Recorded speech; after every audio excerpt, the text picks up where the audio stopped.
wrong side of the pond. Yeah, pick your mic up. He is DJ Schweitzer. I am Jeremy Lance.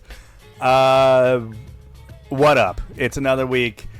Our teams played each other, so we got that awkwardness to get over. You know, the earliest wrong side of the pond derby probably in podcast history. Yeah, it's been, I feel like it's been like December has been that first match lately. Mm-hmm. Yeah, we've had some weird ones too, where like it's been Wickham versus Spurs. We've had that twice in the last couple of years as well. But yeah, this is definitely, I feel like, the earliest one we had. This is also probably the first one that I've like not watched the entirety of the match. I only got to watch the first half too. Youth soccer just consuming our lives this time of year. It really is. I think we've entered this life stage where the soccer that we like now takes a backseat to the soccer that like our kids play. Yeah. Yay. It's a drastic fall off in quality. There's no doubt about that. The soccer I used to watch on Saturdays and Sundays in the morning is a lot better than the soccer that I now watch on Saturday and Sunday mornings. It's still fun. There's a lot of goals. There's also just a lot of like more like just chuckling moments of like, oh goodness. How did that unfold? How have we found ourselves here? But hey, it's still soccer. My girls' team gave up a goal because the person that was playing keeper at the time, made a good save, and then immediately picked the ball up and just threw it straight out, and it just bounced right off like an attacking player. Like the attacking player didn't even know that they just got hit with a ball. Like the ball just came and hit him and went into the goal. Oh man, it's like let's hold on to that next time and let our gals set up, get downfield. It's like when your keeper punts it into the back of the opposing player and it goes in the goal. I watched a high school football team do that. Punt the ball right into his own lineman. Just a line drive shot into the lineman and then spiraled back out for a safety. Oh wow. So that was a lovely moment. Anything can happen in sports, folks, and we unfortunately don't get to see that much crazy stuff at Sunday League Soccer. But no, it's definitely a different change of pace. Going to a kids game as opposed to watching Spurs and Chelsea do battle in a London derby or a wrong side of the pond derby, if you will. But this worked out for me in my favor. We may as well just roll right on in to that match. First half. Hey, you guys look good. Nah. Ish. From the extended highlights that I have watched, we look like we were surviving the encounter. I would say for like the first 20 at least, it was definitely Spurs were in control of the situation. Mm-hmm. A lot of that also was built off of like Chelsea just the few times they would get forward, just making just really bad, just sloppy passes, playing it behind the guy. Mason Mount had a complete swing and a miss on a pretty good opportunity. It felt like a lot of Spurs attacks were coming on the counters, which isn't that unusual of a thing, but it seemed like a lot of those attacks were starting like kind of in very inconvenient positions for Chelsea. Spurs had chances that looked a lot better than the Chelsea chances that existed in the first half. Which is kind of ironic because they've really not created many chances at all. And the second half is where obviously things fell to pieces. You didn't get to watch this in live time, nor did I. No, but I had to go back and watch this one. Second half, Chelsea woke up. So again, we talked about it last week, like the whole Tuchel just going, hey, this ain't working, I'm switching it up. Yeah. And so that's what he did. He pulled Mason Mount. Mason Mount, like, kind of a big deal for Chelsea right now. Mm-hmm. Yanked him off the field at halftime. Get out of here. Put it in N'Golo Kante, who also is pretty good. Mm-hmm. Legend has it. And that, instantly you could see the switch. Changed the dynamic of it. And it was once again, it was Tuchel just being very comfortable with, we're just going to do, I'm changing it up. I'm not waiting till the 70th minute to decide that we need to do something different. No, we're doing it now. It was so angering with the U.S. national team talk a couple weeks ago, seeing people like, well, it's a sign that Berhalter's bad because he had to change up his game plan. And it's kind of like, it's literally proof of the opposite. If he was bad, he would stick to his guns even though he was wrong as can be, and the team would flame out because of his own stubbornness. Yeah, and then you wait until the normal time that you make a sub. I think it would look way worse if you went 5 minutes in the second half. You're like, no, this isn't working. Yeah, and then you yank him.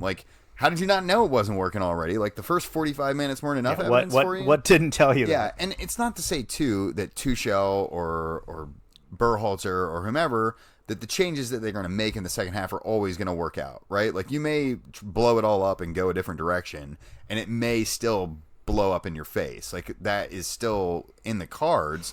But Tuchel has made a habit, at least, of when he makes those changes, they are really impactful, and they change the flow of the game almost always in the benefit of at least in Chelsea's favor when he's been there. I can't think of a time so far with Chelsea where he's made that big halftime switch and it like blew up in his face. Yeah. I don't. So I mean, even like the week before they play Aston Villa, they're even leading at halftime and they still like, okay, Sal, like, good first 45 minutes with the club. You go sit down. Yeah. We're making a change. Yeah, we have to do this. Yeah. And it's for the And good then of they everyone. took over the second half again. Yeah. Spurs, meanwhile, in the second half, looked just really poor to the point that Roy Keane said it was making him angry, which... I feel like not a lot has to happen for him to Well, that's true. Like, many things make him angry. Like, you hand him the wrong cup. Like, that might make him angry. You pour his coffee into someone else's mug. I think he seems old school. Like a guy coming in and not taking his hat off in a building would like make him mad. And you would say that there is this excellent on YouTube a documentary where Gary Neville and him just take a walk through the woods with like his dog, and they just talk through like their glory days at Manchester United. It is amazing. Go look this up on YouTube. It's free to watch. It's like 30 minutes. Gary Neville has these like one-on-ones with like former players. I think NBC has aired some of those. Yeah, they have. Yeah, and he has this new one out with the man we were just talking about, Roy Keane. Yes, thank you. And it's fantastic one, and it makes Roy Keane far more human than I feel like we're made him believed to be. Like he's like an orc from Lord of the Rings. Yeah, I mean he's one of those people where the things about him had turned him into basically like he'd become a cartoon of himself. Yes, like he started playing into his own stereotypes as and it worked for him as far as like as a pundit on like TV, like that worked, and like oh yeah, he's just kind of like steering into the skid, and we're getting more of that crazy, rough, I'm gonna say anything, Roy Keane vibe. Well, especially now because he looks a bit like the Wayne Rooney from that Nike commercial that were the alternate realities. He comes out of the trailer. He comes out of the trailer with that like bushy ass, which is actually kind of what Rooney looks like now, anyway. Well, he is at a club that's probably not paying him at the moment. Yeah, that's probably entirely true. So maybe he will be in the shed not long from now. But with Roy, he's looking the same way. Like he's looking rough around the edges, like he just crawled out of an Irish bar somewhere after a all-nighter. And it's wild he doesn't drink at all anymore, which is even more crazy. It just seems like that would be part of his nature. But all that said, Keane was saying he was angry with how poor Spurs performed in that. And I mean, I think it starts and ends with the guy who kind of is emblematic of this side. And Kane looks like a guy that's like, why am I here? Like, yeah. What am I doing? I don't want to do this. Yeah, he looked like the Green Bay Packers. Aaron Rodgers had a very traumatic I want to leave summer as well. Mm-hmm. And they rolled out in week 1 of the NFL season, and he had the worst quarterback rating, I believe, of his career, and it was actually statistically proven that had he just thrown every single pass into the ground, he would have had a better quarterback rating than what he actually ended up with. It's amazing. So it's kind of that, like where it's like, hey, doesn't look like you've rolled into this thing ready or still like really about it. Yeah. That's a problem. Yeah. And yeah, I'm getting those vibes from Kane. Think Son's hurt right now. That's not helping the equation. Yeah, I mean that's that's a big piece for you guys. Right? It's huge. Probably, the most important player outside of Harry Kane. Yeah. So Needless to say, you guys ran out 3-0 winners. Sure did. And it was a real interesting cast of characters of goal scorers on that one. No forwards in that bunch. No, it was a bunch of center backs, basically. Thiago Silva, who's apparently ageless now. Yeah. And 10 feet tall, because he's scoring all these headers now off corners. Yeah. Brazilians, known for their heading prowess. You had Rudiger just make like this nice dip in the center of the box and just stroked one home off a great pass. Yeah. It's like, what? I thought Lukaku was supposed to step back and take that shot. Why did you just do that? Yeah, exactly. And then Spurs kryptonite, Marcus Alonso scoring. It's like every freaking time we play you guys, he scores against us.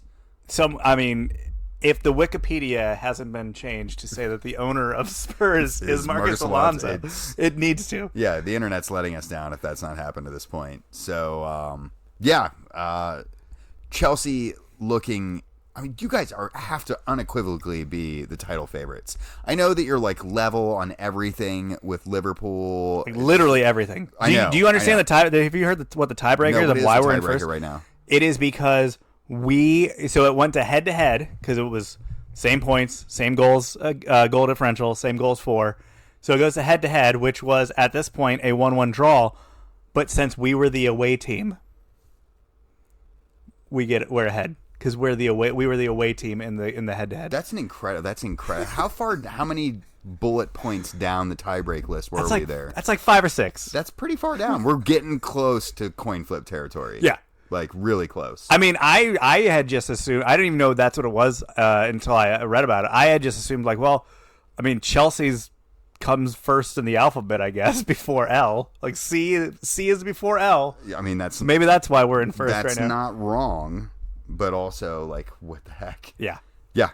But that said, I mean, you were shrugging this off a little bit when I was suggesting things. Well, you know my sure, but my move, right? You got to feel pretty optimistic about. Feel pretty good about it. Like, it's early days. Sure. Wheels could come clean off at any moment. Right. At the same time, we saw last year, Manchester City proved that you can just wait a bit to actually start trying.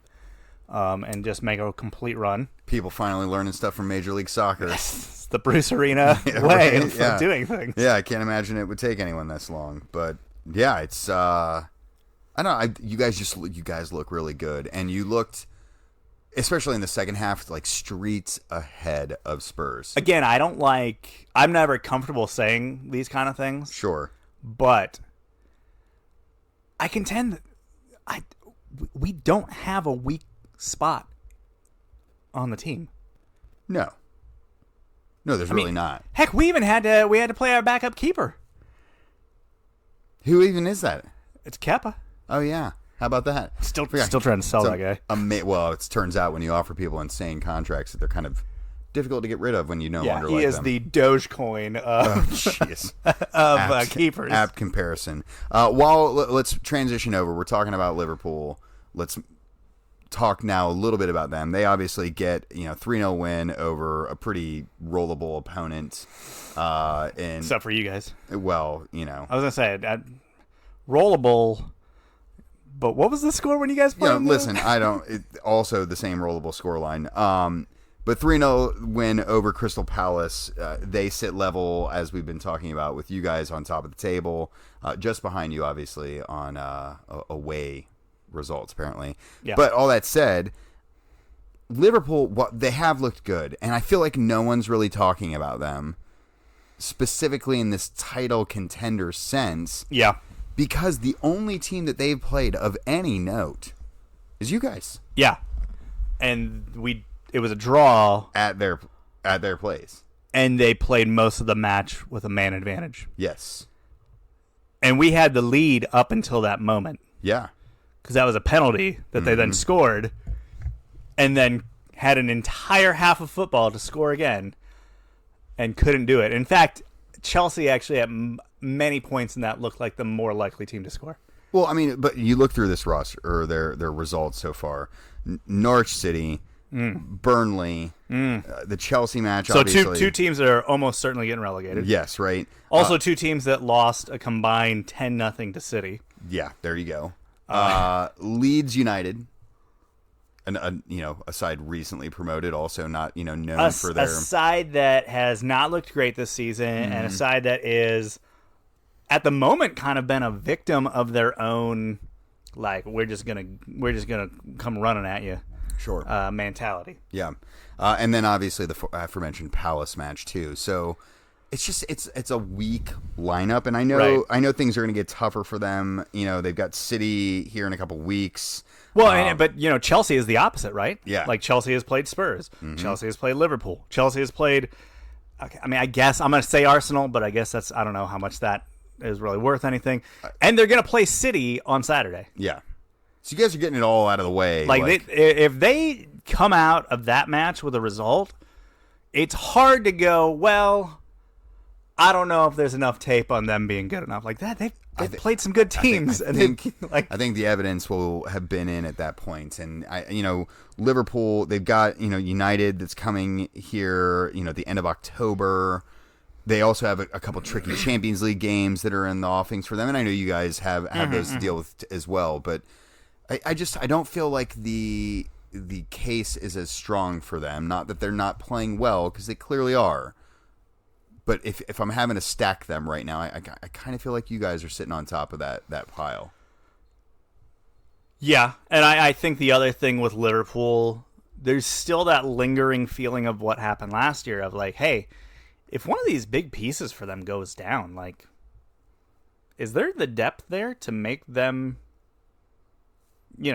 stay level of where they're at currently as far as their play? I don't know. Like if Mo Salah goes down, what's the plan? If, obviously we saw what happened when a center back goes down for them. It goes real bad. Yeah. They were in like chaos mode last year, right? Where like injuries were just stacking up in key locations. Remember, they only got top 4 because Alisson scored a goal at the end of a match late in the season. I forgot all about that. That is the only thing that kept them in 4th place. That's silly. That's really silly stuff. So there is Liverpool for you. Where should we move on from here? Should we visit Ronaldo land? Yeah, I say we head up over to the city of Manchester, where we have a Manchester City side that once again, as good as they've looked at times, laid another egg. Yeah. Second egg laid of the season. Obviously, they come out the gates losing to Spurs, and now they go a 0-0 draw with Southampton. Yeah, there's just City just seemed like they had a plan in mind, and that plan rotated around Harry Kane joining their ranks, and like that was all the evolution that Guardiola really saw that was necessary for this team. And like when that didn't happen, I feel like it's kind of like taking the wind out of their sails. And they're still a little bit reeling from like, okay, well, what do we do? Well, they never filled that position. Right. Like their whole game plan was like, we're gonna get Harry Kane, this like one of the best strikers in the world, and that's the final piece to make us we're just gonna score at will at that point. I mean, it's almost like, hey, you guys do know that Messi was available and potentially willing. Like, hey, not even going to cost you that much. I mean, in the grand scheme of things, 30-something mil on a transfer, like sounds easy peasy. Yeah, his wages would be insane, but that's fine. Like that doesn't matter in the Premier League. Everyone gets insane wages. So I don't know.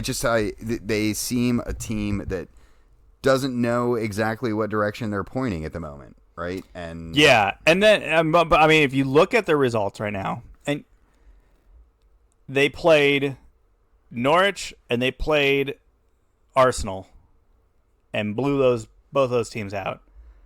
Outside of those 2 blowouts, they've really not scored goals this season. Right. Outside of they've scored 10 in those 2 matches, but outside of those 2 matches against very bad opponents, I mean, an Arsenal side that looked absolutely lifeless, and a Norwich side that has no business being in the Premier League. Yeah.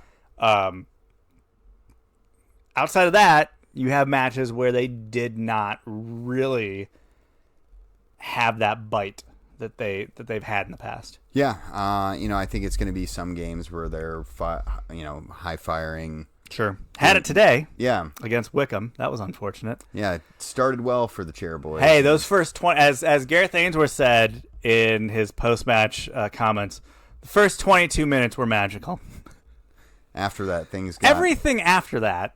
got a little hairy. All, 6 of those goals? Yeah. Was not so magical. Yeah, it was the classic too early moment there. Yeah, scored too soon. So we've talked about the would-be champion contenders in Manchester City. Let's go to the other... Well, hold on real quickly. So, while the Wickham match did not end up being the tough opponent that we were hoping it to be, City's next 3 matches. So we already talked about it. They play at Chelsea Saturday morning. Tricky fixture. It's a 7:30 match, by the way. Ugh, those are the worst. Then they play a little club. You mentioned that Messi guy called PSG. Oh, them. And then they play Liverpool. That's their next 10 days. That's a 3-game run right there. That's a difficult 3 days to manage. Good luck with that, guys. Especially without a real striker.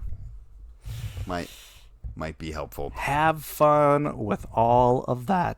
Let's go over to the other side of Manchester, and in fact, we'll go actually to London to focus on them. And that was West Ham playing host to Manchester United, one of those great old classic rivalries from the Premier League era of old.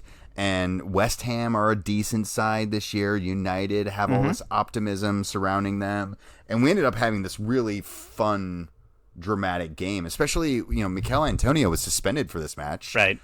So you're kind of wondering, is West Ham going to make this competitive? West Ham's other good player plays for United. Yeah. So that was unfortunate, especially towards the end. That is very unfortunate there. Not the Jesse Lingard goal they were hoping for. No, they really weren't. They were kind of hoping that would go, the other direction. But United leading it late, Lingard getting one in the 89th minute to tag on to Ronaldo's 35th minute opener for the match. Yeah, I mean, right. It was typical Ronaldo fashion that we've seen this season, where it's literally the other team scores, and Ronaldo's like, "Well, crap, I'm gonna go ahead and go do this thing at the other end, go counter that." Yeah, and it's amazing how he's just hit the ground running again. It is, but it's like, last season they were kind of Bruno or bust, right? Like, if Bruno didn't have a great game and score a goal or two or get a penalty or two, they weren't going to do well in that match. Right. Is it going to be just Ronaldo or bust in these matches now? Is it, because outside of the moments where Ronaldo is scoring goals, this United side doesn't look that great. Well, yeah, that's true. And when have they really been so shy? You know what I mean? No, you're exactly. There have been times where they've been good. Yeah, I mean, we've reminisced over the fact that they lost their Europa match to Young Boys. Yeah. I loved the tweet that someone had. I don't remember who it was, so I'll steal this from you. But they were like, "It was always coming at the Wankdorf." Just an amazing tweet that was just truly amazing.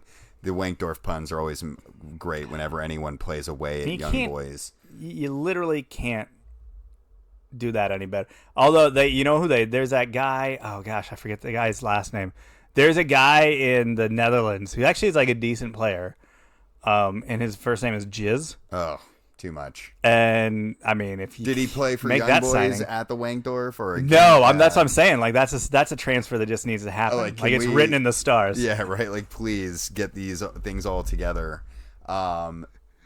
Jizz scoring for Young Boys at the Wankdorf. Oh yeah, I mean it's good stuff. It's exactly the kind of thing you would actually want to have. But United, you talk about that match, the inconsistency that we see in the Solskjaer era. It is too, they have a lot of new pieces that they're integrating into the squad too, right? just about every level of the field. Rafael Varane coming in the back line. Sure. You've got Ronaldo obviously up top. You have Sancho who's up top. Is that where he is? Is Ronaldo up top? Like, what is Ronaldo's? He is a striker now. Okay. Right? Like, I think he is the 9, for lack of a better word, to describe how he plays these days. But is he gonna is he gonna be playing more of like hey, I'll just be up here, guys. Just get on up here. That's kind of what he's done for the last few years anyway, hasn't Okay. it? It's not like he's up there running a press for you. Right. I forgot what I had there, but yeah, no. I listen. It could work. Like, Ronaldo's good enough to will this team to success. I don't not believe in him. Right? Right? Like, I think that we could see this turn into something, but it could also. But he's literally gonna have to carry this thing. Yeah, it might be. I mean, we haven't been given the opportunity really yet with this team to see, like, well, if Ronaldo's not doing it, like, is Bruno going to pick up the slack? I get the feeling that he will. And you've got guys in the team like, Varane has a pedigree where he's been at Real Madrid winning Champions League trophies since he was a teenager. Like, that's a good type of character to bring in to help give this team a little bit of steel. And even if they're underperforming, they're getting results right now. And that's the name of the game. And if Solskjaer can get results when the team's not playing well, he's making more right decisions than I probably would in those circumstances. So I'm not going to sit here and be too critical. Fair enough. Yeah. There's United. Did you just want to whip around the league real quick? Let's do it. Everton not having a great week. No. So they lose to Villa. Mm-hmm. That did not go well. Today they got knocked out of the Caribou Coffee Cup. It's QPR. Lost to QPR on penalties. That seems like a not good thing to have happen. It's not what you're looking to do. I couldn't even tell you anyone that plays for QPR any longer either. No. Jeff Cameron is not there. He's not there. He is not there. Gareth Ainsworth is Wickham's manager. Has been for about 10 years now. So there you go. He's not there. He is also not there. Sean Wright Phillips is not there anymore. Maybe he is for all. He could be. Yeah, we'll check in on that. We'll get back to you. Things not going well for them. It's been we kind of knew they would be in trouble this year, right? Like, even with the Benitez hire, I don't feel like anyone outside of maybe Everton fans was like, oh, Everton. I mean, they got some young pieces in there that are probably going to have a decent season and probably will them to some good results here and there, and have already. I don't know. I feel like there's still some weirdness with that club, right? Like, James Rodriguez, like, he's basically just like sitting out. I guess so. Possibly going to Qatar. Seems like get that good Qatar money. That seems like the next right stop for him on his journey, doesn't it? Sweet. I mean, if you had told me 10 years ago that the hot player from Colombia was going to end up in Qatar, I'd been like, totally believe it. Like, Colombian kid soaking up oil money in the desert, that seems like something Go that for would it, happen, guy. like, tomorrow. Yeah, it might be tomorrow. Yeah, I don't know. It might we'll get very back to well that. be. Yeah. Arsenal got another win. They played another bad team. Good for them. That's generally how you get wins. They're gonna play. They're gonna play another bad team next week in Spurs. So. Well, there you go. Yeah. The least anticipated North London derby of all time, potentially. Do you have are you more? I was like nervous is the word, but like, is your anxiety higher going into this match because of the fact that how crap they are right now? And it's like, if you lose to a really crappy Arsenal, what does that say about you? I'll be honest, I was I was really worried with the start that they had, that like we'd win every game, and then get to the Arsenal match, and that'd be the flame out, and then we'd like play really poorly, crap bed. That would be the momentum killer. Luckily, they crapped the bed beforehand. That's good. So removed that pressure from the cooker, and I don't know. I'm not nervous about it, but man, like I'm at the point already with this season where I'm like, I'm definitely going to be rating how good of a season this is based off of where we finish compared to them. But like, if you lose this match this weekend, chaos. The fan base will eat itself a little bit. I feel like that's already where we were before. Those like 3 wins kind of papered over the cracks for everyone for a little while, and now everyone's back to raging. Speaking of more reasons for Spurs fans to rage, Brighton are really good. They're in 4th place. God damn it, Graham Potter. Maybe I convinced myself I was okay with you. And apparently you needed to convince the board that they should have made that move. Maybe his demands were too high. Seems like that's impossible because he works at Brighton. Right. What are his demands exactly? Improve where I live. Done. London is an improvement. He had his track jacket allowance was not what he wanted. I don't know. Nuno seems like he's got a lot of track jackets, so he's got that cool hoodie thing that he's going with. It's true. It looks good. I want that hoodie. I do want that hoodie. Yeah, that's a nice one. Mm-hmm. Who else isn't having a good start to the season? Okay, who would that be? Leicester City. They are not. They actually were the victims of Brighton over the weekend. Yeah, they right. lost that match so that Brighton could stay in 4th place. Leicester City having a bad start. So will it last for Brighton? Right. No. Yeah, no probably way. not. No way. I mean, name a Brighton player. Maupay. Name another one. Gotcha. Maupay. I mean, there might be 2 of them. He might have a brother on the team. Yeah, there might be 2 of them. A package deal like the Hazards. Yeah, maybe. Yeah, I mean, this probably isn't lasting too much longer, but good on him. And it just all it does is push up Graham Potter's stock, Sure so does. he can take the Everton gig next year. Yeah, right. We blew our shot, and now he's going to go to Everton screwed that one up. Ruin his career. But, or Arsenal. Either one could work out. Outside, I don't think. Do you have anything else? Yeah. You guys, did you lose your Conference League match? We lost one of them. I'll be honest, I don't even know. Or you drew.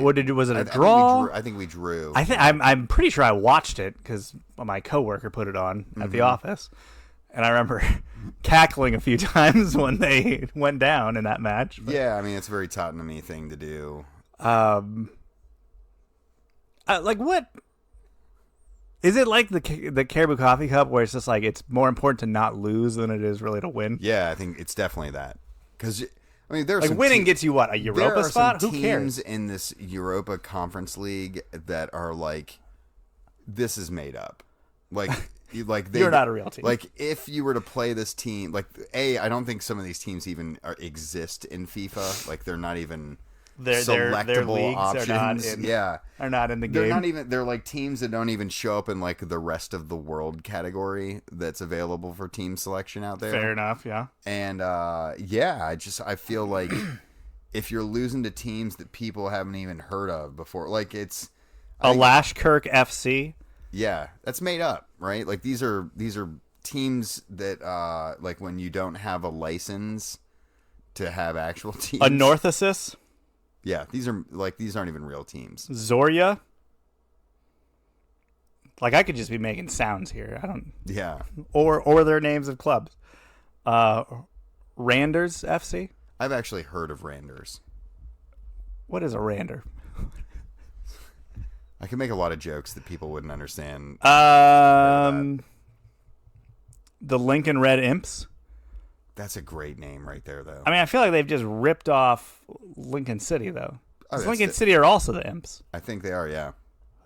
So this is just a horrible copyright infringement going on here. Hey, that's how it was back in the day, right? Mura. That was the name. I didn't know if you better know them. They're in your group. You're gonna play them. Okay, cool. I've not done any research into them. You guys gonna play Vitesse? I don't know which Chelsea loan players are still there now. Lots of them, undoubtedly. I'm sure you guys have probably stashed at least 10 or 15 players there. I think Matt Miazga is not there finally. No, he was there left. for like 8 years. He definitely left. He's playing in France now, I believe. Oh, good for him. Yeah, that's a culture he'll fit in really well with. Yeah, he probably will. Let's go stateside. Okay. Speaking of Matt Miazga, he's an American, and the domestic stuff is American. Oh man, what a transition There we go. there. This is the high quality podcast content people come for right there. Leagues Cup? Is it Leagues Cup? League of Nations? I forget which one. It's Leagues Cup. Yeah. Because there's multiple leagues. Yeah, there's technically only one cup, so I don't know why. That's why it's not Leagues Cups. So it's Leagues Cup. 2 leagues, 1 cup. Okay. All right. Yeah.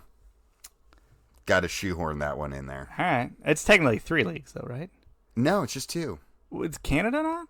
There are Canadian teams that are participating. Oh, so like Tim Hortons FC is not getting into this. No. I think we saw earlier as we were trying to find some like background noise and like television screen feeder. I think one of those CPL teams was showing up on there, and none of them get to show up in this newly expanded Leagues Cup format. So none of the 2 teams managed by former FC Cincinnati coaching staff members.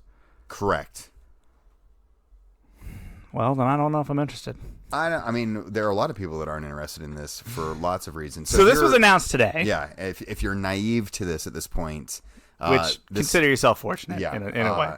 It is the Leagues Cup existed already in a like one-off or two leg. Yeah, final. with like what?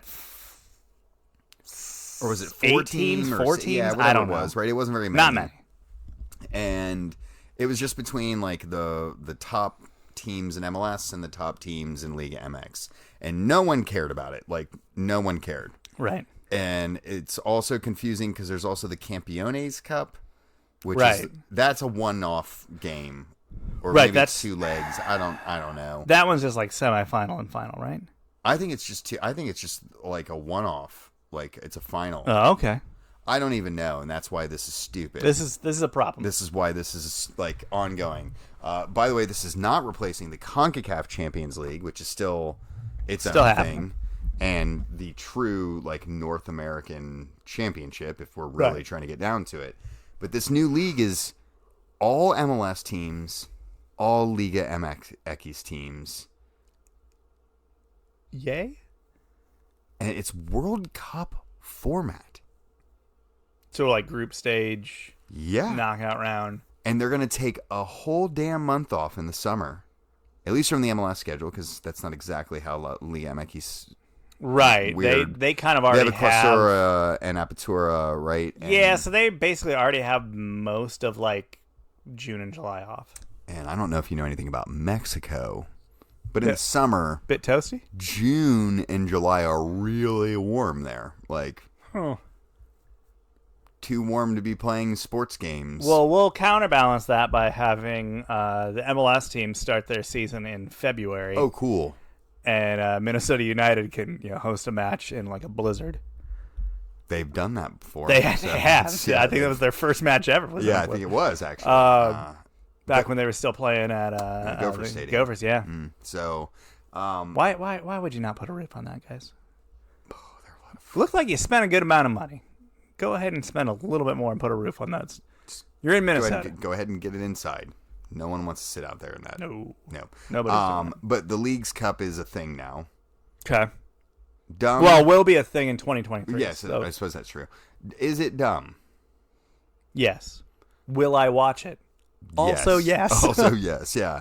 Will I enjoy it? Yeah, probably. I probably will. And people keep talking about like, the big matchups. Dude, the best matchups are going to be when the crap teams are playing against each other. Oh, just no one knows what's going to happen when FCC plays Mazatlan and it's just a rock fight. Yeah, or Querétaro or something like that. Like Puebla.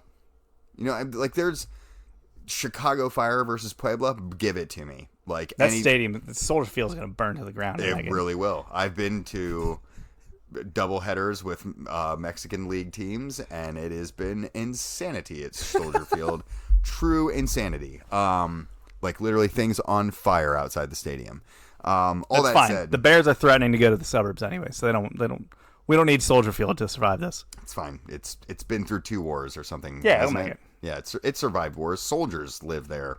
On the field. Yeah, they are on the pitch as well. But I don't know. It just Why do we have so many of these competitions? I feel like that's the problem. Can we just find one that's really good and just do that? Like, is the Campeones Cup supposed to be like the Super Cup? Is that kind of what it's meant to be? That was a comparison I was seeing. I don't think it's going to be the then? cash grab that Super League But was what supposed is to be. this then? Like, I know that not everything has to be comparable. Right. I don't know. I like this. Like, I I'm like probably it going to too. really enjoy this when this happens. We were talking about the MLS's back tournament and how much we enjoyed that format. But, like, remember going into it, we're like, this is what are we doing? Yeah, what the hell is this going to be? And we came out of it like, that was fun. We should do that every year. Yeah. Like, why don't we make this the beginning of the season? That was a fun time. We could do that. Why don't we make this preseason and everyone participates? Does this push MLS into a Apertura and Clausura format? There were the rumors that was under consideration. Right. I don't know. I think they don't. Nisa does that, I think. They do. I don't know what they do. Nisa does. They said they have. I don't. They also have tournaments and Sure. stuff that I don't understand too. Founders thing. Sure. But we don't know. No one understands the importance level of this. Like, MLS teams already don't care about these other international tournaments for the most part. Right. Here's why I think this format actually works in that case. Yes. A lot of the bigger teams, a lot of the contenders for playoff spots, they may not give this the college try that we're looking for. But you know that the bottom feeders, like yours truly here in Cincinnati, some of them, yeah, and others, are going to see this as an opportunity to do something that doesn't suck. And to actually have big moments, and especially for clubs that, maybe, from a revenue standpoint, like Houston Dynamo matches may not be well attended, but if all of a sudden in the middle of summer they're playing a handful of matches against Mexican opponents, like that's going to sell some tickets. I mean, they will be very happy for that. So I guess I hear your point. Like, it's going to give some of these middlers something to play for and to get hyped about. It also will give some of these middlers another competition to be bad in. Well, that almost certainly happens. Right, like that's a guarantee. Yeah, and it may also be right here, but also a guarantee. Yeah. I don't know. We're spending a lot of time on this league that is yet to actually be played, but I don't know. I'm intrigued by the concept of this. I'm not against it. I'm trying to be like open-minded. Yeah. Yeah. I'm not going to sit here and like burn it to the ground like everybody on soccer Twitter wants to right now. Well, that's how things go on soccer. That is how things go. We'll get back to that later. Burn them all down. Yes. Other things, a couple teams looking for a general manager.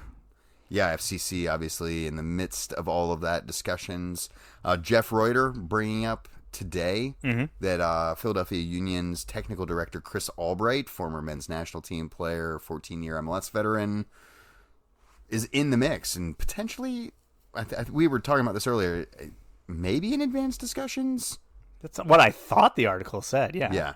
And what I find it's extra interesting that there's some history with Philadelphia and our front office here in Cincinnati. Yes. Rewind back to that first year going into that first campaign in Major League Soccer and remember that FC Cincinnati took all of Philadelphia's draft picks. Yeah. I can't imagine that Chris Albright wasn't involved in that discussion and that decision-making process. Good chance of it. I mean, he was with the club at the time, so it would be hard to say that he wasn't somewhat a part of that. Yeah. Also, probably why he's a known commodity to FC Cincinnati, because those two front offices have history with each other, right? Sure. So, I mean, when you're going to make your hire, Jeff Birding's going to open up the Rolodex of people he knows first, right? And that what you're talking about probably creates your romantic comedy meet cute of why they would know each other. Potentially so. All speculative, by the way. Yeah, who knows?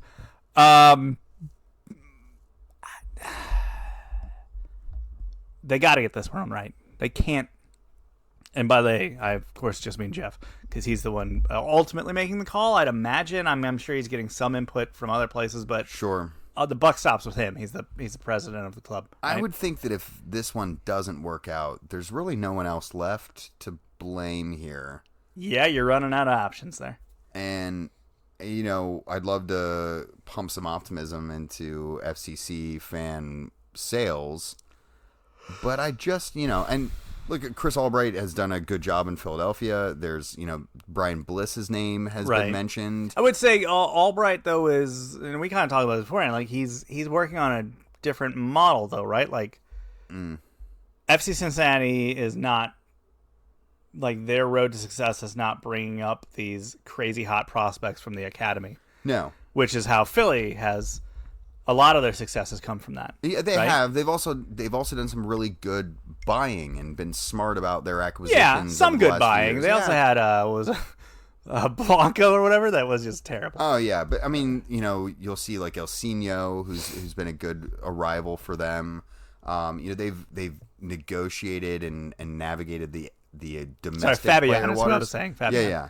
That didn't work out too well. No, but I mean, you'll have some that you miss, and it wasn't all that long ago that Philadelphia was the laughingstock of the league when they were blowing DP spots on goalkeepers they didn't even need. Like, it was that literally, like, Andre Blake, who's still their goalkeeper, like, arrived during that whole mess. Yeah, like they drafted him. Pick. They drafted him from a mining school, I believe. Yeah, and everyone knew that he was like the real deal, and was like already starting for Jamaica, I think, as like a teenager. And then they went out and bought this guy who had like a good World Cup game or two, and like threw a DP at him, and everyone was like, "What? What are you doing?" And they already had another goalkeeper on the roster who was good too, and I think they traded him to Colorado, and he like ended up starting for them, which is just like, was that McMath?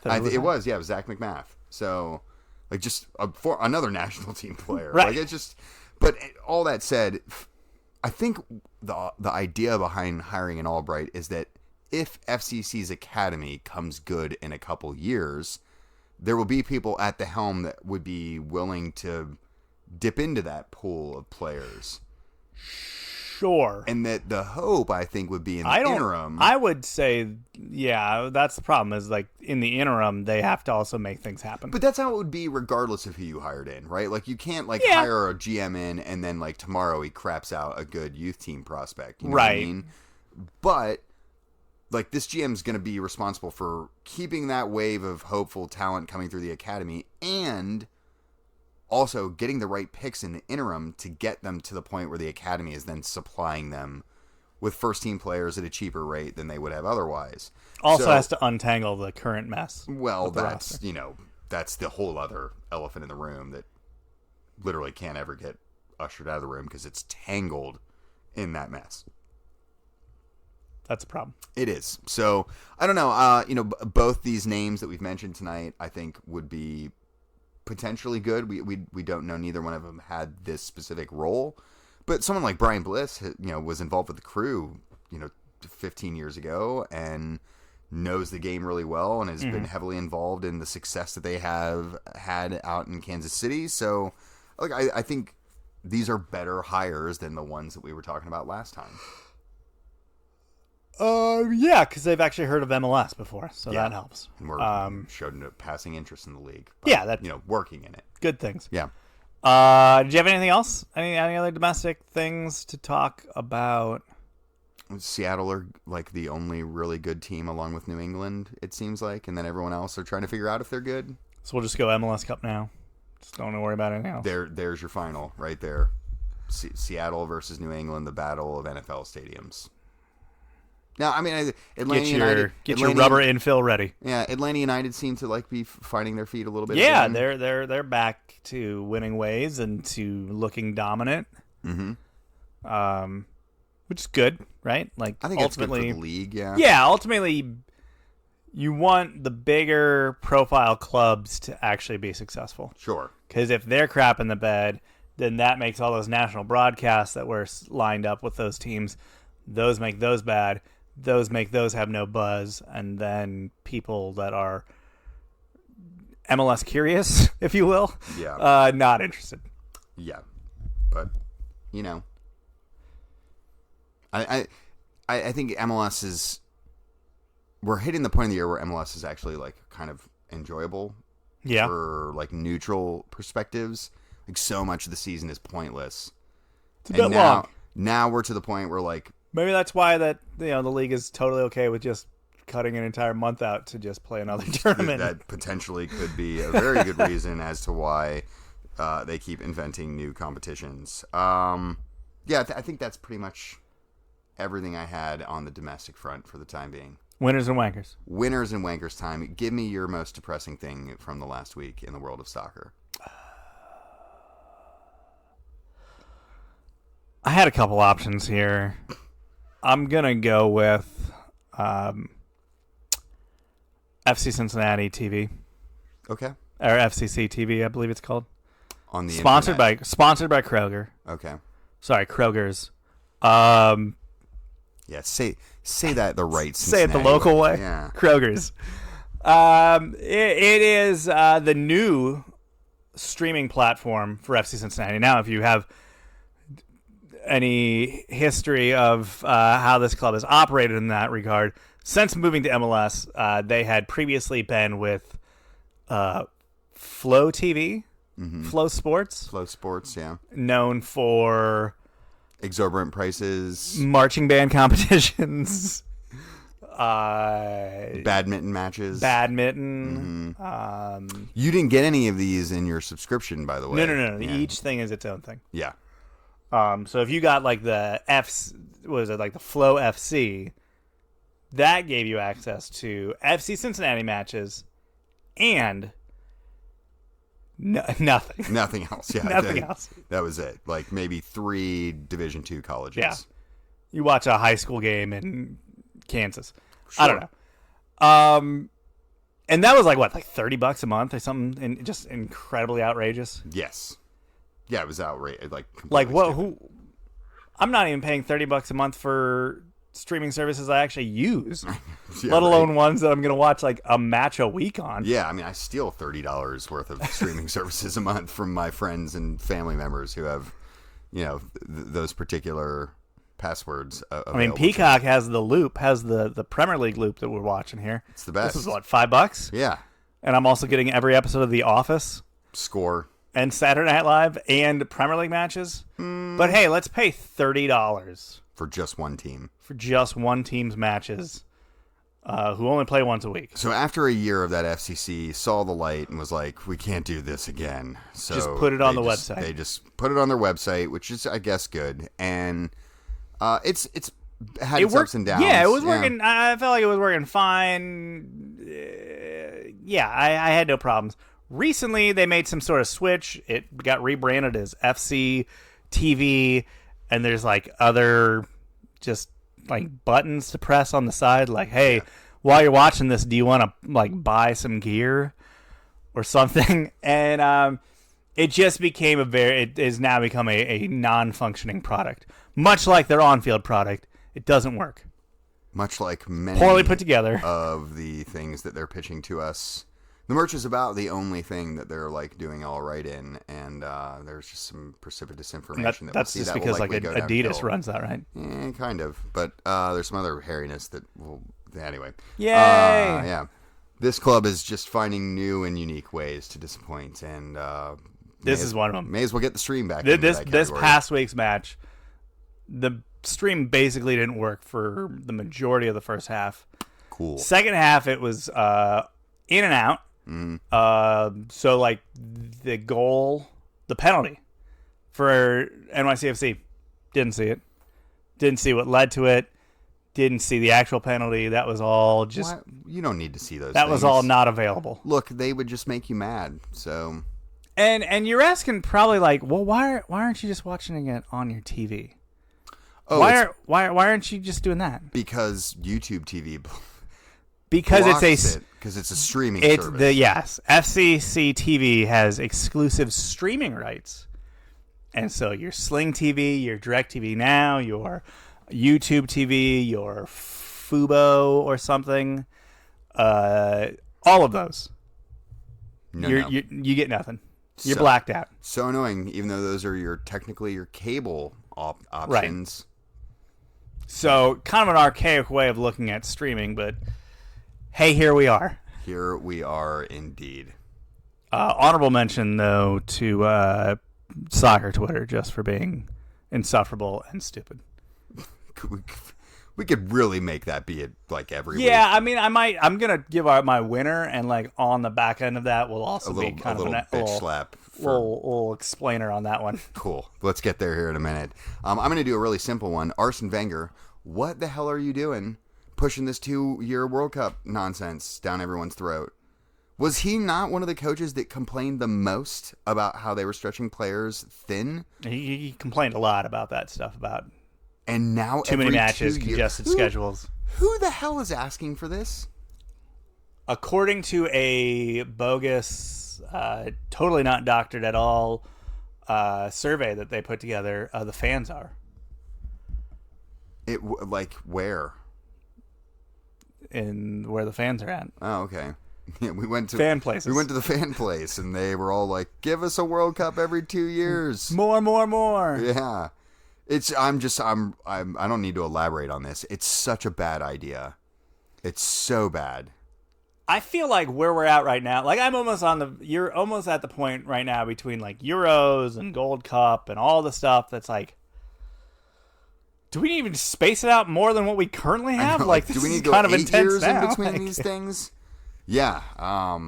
Like World Cup every 6, and then what? Like, do you know there Euros and Gold Cup every 3? Like a half Olympics that was like in the 2-year cycle. They did it for like 1 year. Yeah, because wasn't there 1 year where they did like both summer and winter or something like that too? Yeah. Yeah. They also used to be on like a weirder schedule too. But, yeah. But yeah, it was kind of like, yeah, may as well just throw another one in. And I saw Carlo Ancelotti was like, why not have it every year? Like that's what I'm saying, dude. Was he just having a wind up there on that one? There, but like, it's mind boggling. Like no one wants that. Like the players don't want it. It's like the Super League. Right? Like, the only people asking for it were the people who make money. Like, that was it. That's pretty much where we're at with this one. Yeah. Because we are all just the slaves to them, and they would like our money in different forms and fashions. I mean, 2022 World Cup involves actual slaves, so there's that. Now that they're kosher, just may as well make them all over the place. All right, give me your positive and bitch slap winner this week.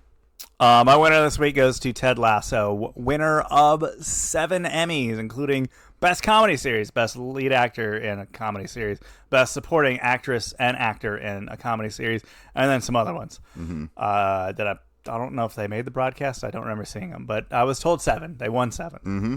Awesome. You know how obsessed I am with this show. Yeah, super cool. I really need to finish the first season. Yeah, I was watching an episode from season 2 when you showed up, and you're like, turn it off. Turn it off. I don't need to see what happens here. Yeah, I really, if 7 Emmys isn't enough to get me to finish the first season, I don't think anything will. But it's awesome for them. It's crazy that like the top sitcom in the U.S. right now is about British soccer. That's crazy. I mean, where are we at? Like, that's crazy. Insane. That's crazy. And so that's why I got so irked when Roger Bennett of the Men in Blazers made I would say fairly bombastic. It was totally bombastic. As is their on brand to do. Mm-hmm.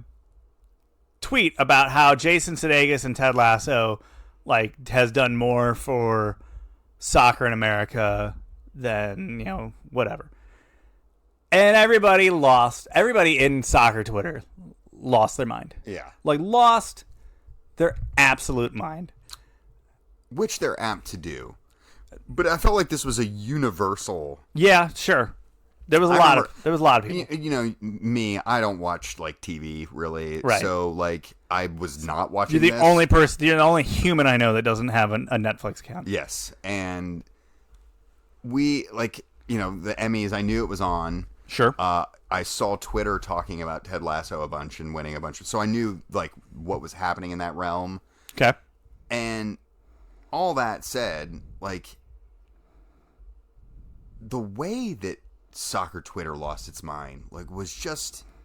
It was a very pearl clutching. How dare you? Oh yeah, especially at someone who. Because if it was like, it was not like just that, like, oh no, I disagree with that point. It was like, you saying this is offensive to all, like, this person and this person and this group, and you're ignoring these people. I was like, what? What? Oh, okay. Pearl clutching is the right way to describe it, because it was just maddening. And so I'm like watching all this unfold, and I'm like, well, what the heck? Like, does everyone not know that Roger Bennett likes to wax poetic about things in a way that is probably like a bit over the top? Yeah. That's kind of his thing. Sort of like, his brand. It's like what he does. And it's been like the Men in Blazers brand for like 10 plus since years? before they were a big thing. Yeah. Like, before they had an NBC gig, and like they were an ESPN podcast in like the late 2000s. Yeah.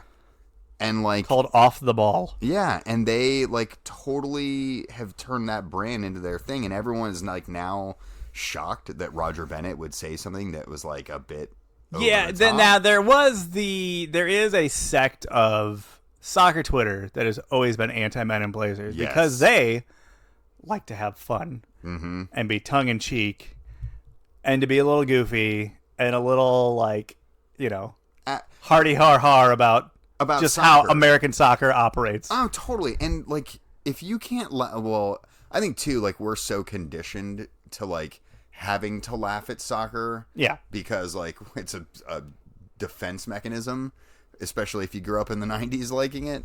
But like that, to me, that's what makes the Men in Black. Like, yeah, sometimes I'm like, oh God, like that is a little more. That's a little cringe. It's a little more than I want to tolerate. Yeah. But whatever. Like, that's that way with everything in life. Sure. But like, man, guys, like Ted Lasso is a big deal for soccer in this country. Like, guys, like we can appreciate a sitcom about British soccer is the Emmy award-winning comedy of the year, and is like probably the most talked about television show in America.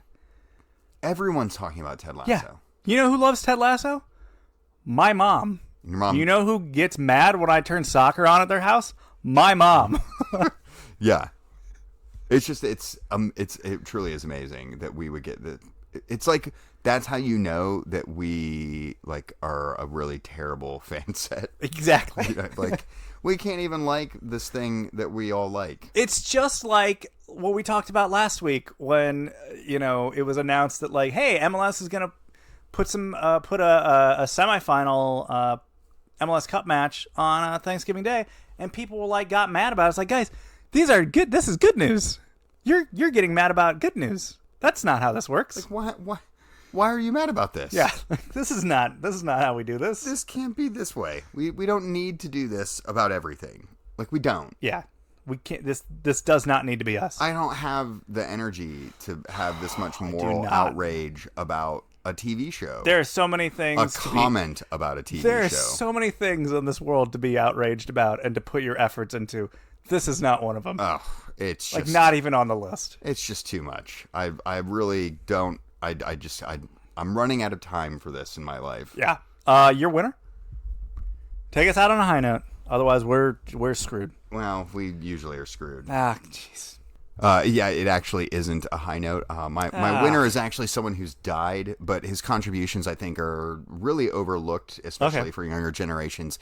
Former Tottenham and Chelsea player Jimmy Graves kicked the can this week at the age of 81. Most of us that watch oddly soccer, serendipitous that it was on basically the weekend of that derby. That is cool. Like, I think that is cool. And so, way to go, Jimmy, for dying so Timed it well. timed. Yeah, Timed it well for a guy that did a lot of TV. Well, he knew what he was doing there. Yeah, and honestly, like that's how I knew Jimmy Greaves. Like I didn't know that he was really I mean, I knew he was a good player because that's all they really hired for those type of roles back then. But like I only knew him as a commentator, and then like I found out that by the way, he's actually one of the best goal scorers of all time. And people actually talk about him that watched him play, like gushingly. And I was listening to Football Ramble earlier this week, and they were talking about hearing Alan Shearer gush about Jimmy Greaves on Match of the Day. And they were just saying, like, he was talking about him like, you know, like we would talk about Alan Shearer. And this is someone that I've not known. Like, I've seen video of him playing, but don't really, you know. I mean, that was in the black and white days. Oh, for sure. But, like, he seems to be one of those guys that, like, everyone in soccer freaking loved him. Well, I heard the Men in Blazers talk about this, not to dip back into that hot button topic of them existing. But they were talking about how, like, Greaves and I guess what was the other Saint and something Greaves were like was like the show, right?